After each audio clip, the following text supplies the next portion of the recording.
Bismillahirrahmanirrahim. Assalamualaikum warahmatullahi wabarakatuh dan salam sejahtera kepada pensyarah yang saya hormati iaitu Puan Saliza binti Abdullah Rahman, di mana hari ini saya ingin membentangkan mengenai latihan industri yang saya telah laksanakan. Baiklah, sebelum itu izinkan saya untuk memperkenalkan diri saya terlebih dahulu. Nama diberi Syazwan bin Sulaiman dari Jabatan Kejuruteraan Awam KOS DBK dan memegang nombor matriks 07 DBK 17F 1031. Baiklah, hari ini saya ingin membentangkan mengenai latihan industri, di mana pada slide saya menyeraikan 5 faktor utama yang saya ingin bentangkan pada hari ini. Yang pertama adalah pengenalan latihan industri, yang kedua adalah latar belakang organisasi, yang ketiga adalah ringkasan aktiviti, yang keempat adalah laporan teknikal dan yang kelima adalah yang kelima adalah kesimpulan ataupun cadangan.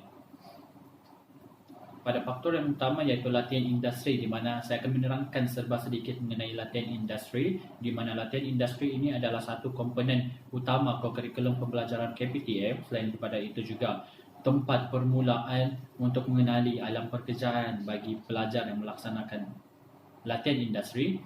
Dan saya adalah sesi Disember 2019 hingga 2020 berjalan selama 14 minggu bermula pada 9 Disember 2019 dan berakhir pada 14 Mac 2020. Baiklah, seterusnya adalah objektif latihan industri, di mana saya telah bahagikan kepada dua. Yang pertama adalah objektif latihan industri, di mana mendedahkan ke alam pekerjaan sebenar, membina personaliti dan juga dapat berkomunikasi dan akhir sekali mengetahui etika kerja. Kedua adalah objektif laporan industri.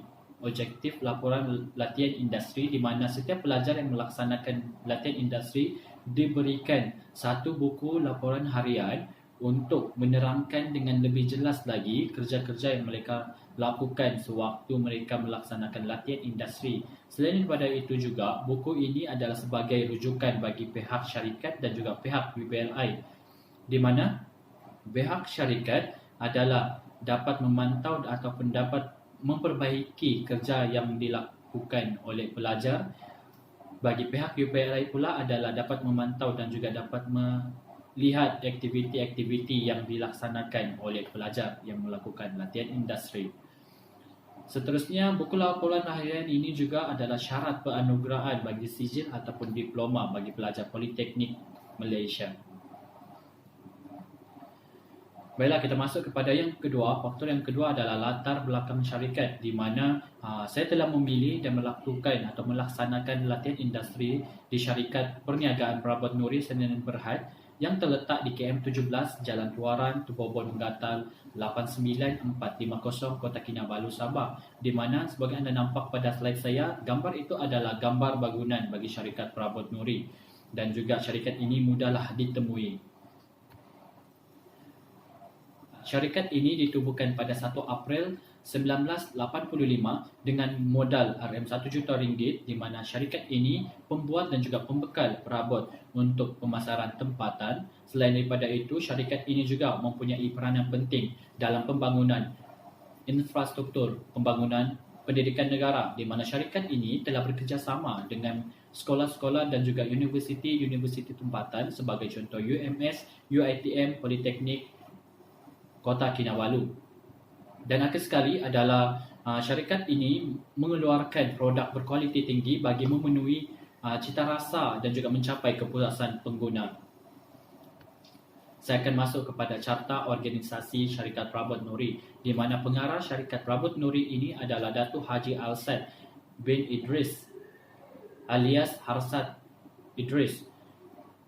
Dan seterusnya kita akan masuk kepada bahagian pengurus, di mana pengurus kilang diketuai oleh Puan Rosita Alsad, pengurus peribadi CI, pengurus akaun Encik Idris Ibrahim ataupun CEO, pengurus pemasaran adalah Puan Rohaizan Arsyad, Puan Rubia alias Rubia Arsyad, Puan Rozaina Arsyad. Seterusnya adalah pengurus teknikal iaitu Encik Suhaimi Lompus dan juga penyelia projek ini adalah Puan Rosita Alsat. Puan Rosita Alsat ini adalah penyelia saya sewaktu saya melaksanakan latihan industri di syarikat Perabot Nuri.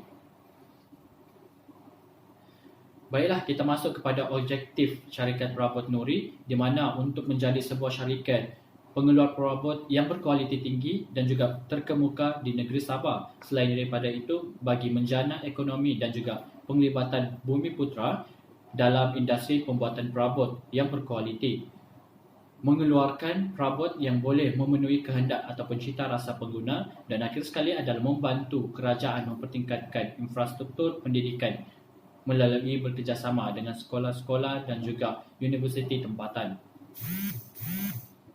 Seterusnya kita masuk kepada faktor yang ketiga, iaitu ringkasan aktiviti, di mana setiap aktiviti ataupun tugasan yang dijalankan akan dicatatkan pada buku laporan seperti yang pertama sekali yang saya telah terangkan.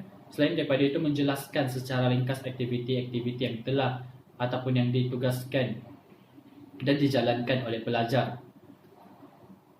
Di mana syarikat Perabot Nuri yang tempat saya melaksanakan latihan industri mempunyai waktu-waktu bekerja tersendiri, di mana waktu bekerja pada 7.30 pagi dan berakhir pada 5 petang pada hari Isnin dan juga pada hari Isnin hinggalah Sabtu. Ini adalah contoh laporan harian dalam latihan industri yang saya telah catatkan pada buku laporan saya. Ini adalah contoh-contoh dan ini adalah mengikut format yang telah ditetapkan oleh pihak UPLI. Baiklah, kita masuk kepada yang keempat, iaitu laporan teknikal, di mana laporan teknikal ini menjurus kepada tugas-tugas atau kerja yang telah dilaksanakan semasa latihan industri. Sebagai contoh, ini adalah produk yang telah saya hasilkan bekerjasama dengan pekerja-pekerja pekerja-pekerja dari syarikat Perabot Nuri. Ini adalah kursi urut, di mana saya akan menerangkan proses-proses untuk mengeluarkan produk-produk tersebut. Pertama sekali, kita perlulah merancang terlebih dahulu kerja yang kita ingin lakukan untuk memberikan kita kemudahan untuk melakukan kerja tersebut.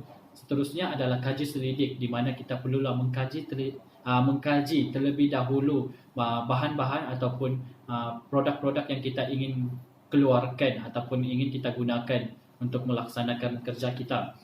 Seterusnya adalah lakaran dan juga lukisan, di mana setiap kita mengeluarkan produk ataupun ingin membuat satu produk, kita perlulah melakar terlebih dahulu untuk memberikan kemudahan kita melakukan dan juga melaksanakan dan menghasilkan produk tersebut.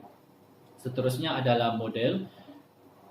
Terusnya adalah penilaian dan pengujian, di mana penilaian dan pengujian ini kita perlulah menguji ataupun membuat penilaian terlebih dahulu dengan bahan-bahan dan juga produk-produk yang kita gunakan untuk menghasilkan produk yang ingin dipasarkan. Sebagai contoh, kayu yang kita gunakan, mesin yang kita perlu gunakan. Seterusnya adalah pembinaan produk, di mana syarikat Perabot Nuri ini mempunyai dua kaedah, di mana yang pertama adalah kaedah konvensional, yang kedua adalah kaedah moden, di mana konvensional ini adalah secara manual, dan kaedah moden ini pula menggunakan mesin-mesin seperti jigsaw dan sebagainya. Di mana bahagian pembinaan produk ini kami telah melaksanakan dari segi pemotongan, pembinaan, pemasangan, pembersihan bagi kawasan ataupun bagi produk-produk sebelum produk itu dikeluarkan. Itu adalah proses-proses ketika pembinaan produk, dan akhir sekali adalah produk siap.